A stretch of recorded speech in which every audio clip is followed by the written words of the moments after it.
G'day and welcome to another video. In today's video I'm going to teach you how to sew in your ends without actually needing a needle. I love this method. Personally hate sewing in ends. I've really got to be in the right mood for it. Let's get started on the lesson.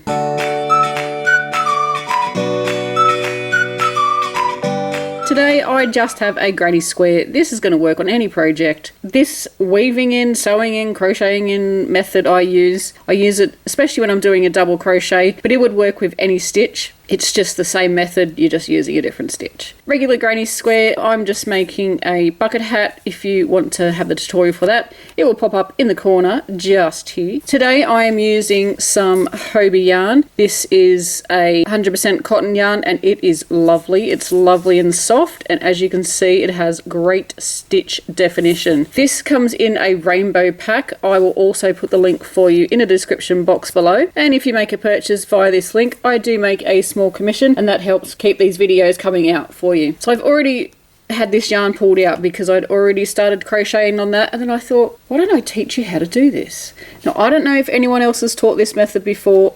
I think I do have this method in a video tutorial somewhere, but I cannot for the life of me remember which one it is. So we're just going to grab our yarn. It doesn't matter which way you connect yours. Some people do a slip knot, put it on their crochet hook and connect it that way. I don't. I just put my crochet hook through the corner or through the stitch that you're going to be starting your yarn in, and I just lay it on the top. I'm just holding the yarn, just lay it on the top of my crochet hook, pull it down at the back and then pull it through. That's how I do mine. I just leave a little tail. It's at least 2 to 3 inches. Then what we want to do is just start the way we would normally start. I do a chain. If you do a standing double crochet or something like that, which I don't actually know how to do without a video tutorial, then do that. But what we're going to do is every time we go through, we're going to grab this tail and we're going to flick it to the back first. And then we're going to do the next part of our stitch. So for me it's a chain. You again might be doing some fancy double crochet, but as soon as you've done one pull through, you're going to grab your yarn and you're going to flick it over. We don't do this the entire time, so don't think we have to do this on every single stitch, weaving it in every single section. It's just this first part to get it up to the height we need it. So then I need to do another chain, so I'm going to pull through.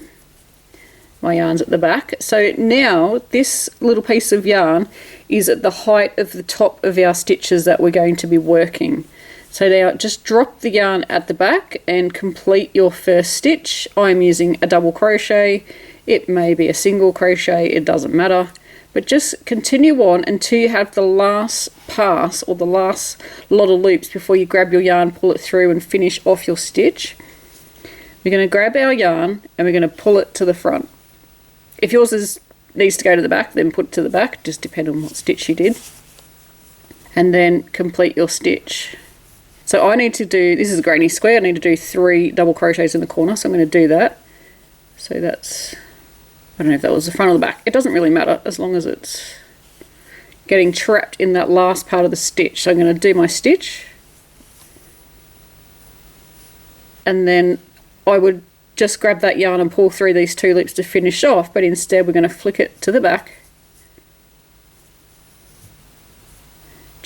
and then finish off our stitch. Can you see what we're doing here? Just after we finish that stitch, we're just going to flick it forward or backwards, and what it's doing is it's weaving it in up the top here.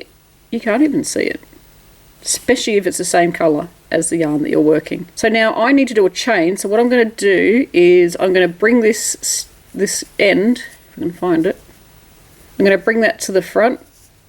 I'm going to do a chain.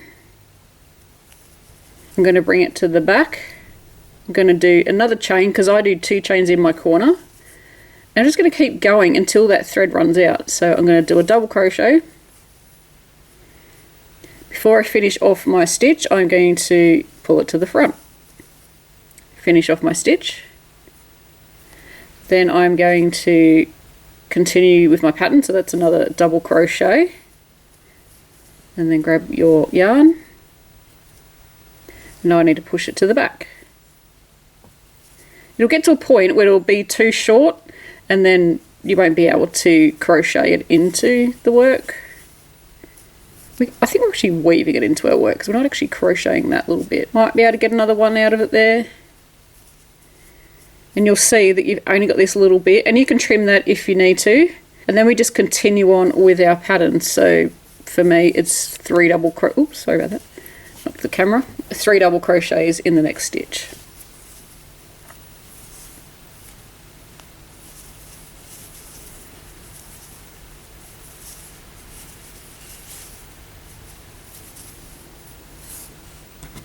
We can just grab our scissors and I can just trim that off, because we know that it's got woven in pretty much the whole, oop, not even in the camera.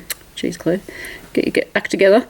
You know that we've just woven that in and out up here, so we know that there's been enough yarn, so we can just trim that off. If you have a longer tail, just keep going. It doesn't matter for how long that you do it.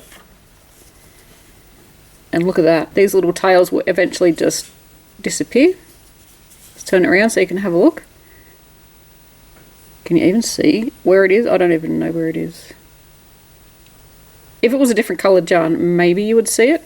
Let me know if you've got variegated yarn, how does this method work out for you? When I get to the end, you've obviously finished off your project and you've got this end here. And especially for a granny square, what I do is, instead of sewing it in here, which, I mean, I do that too if I'm in the mood. But what I also do if I'm not in the mood, I just put my crochet hook through the stitch and I just grab the yarn and pull it through. I go to the next stitch, go again, yarn in, crochet hook in and pull it through. I'm sorry if you can hear that noise in the background. That is my husband mowing the lawn.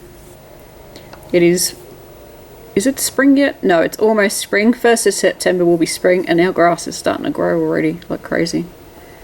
So that's all I do, and I just do that all the way across. And then when I come back round and do another row or another round, depending on the project you're working on, you just crochet into those stitches as normal.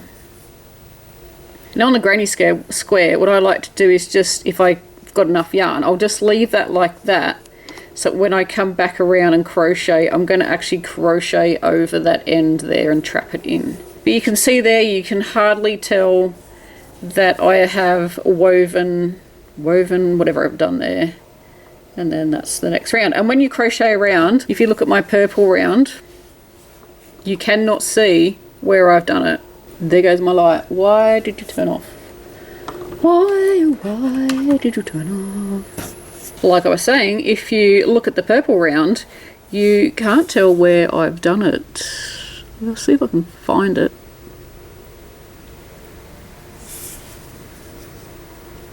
I can't even find it. Well, I know it's here somewhere because there is the little end poking out, which I haven't trimmed off yet. I don't know, can you find it? If you can find it, let me know, because I literally can't see it and I'm sitting in front of it. Where did it go? Where did it come from?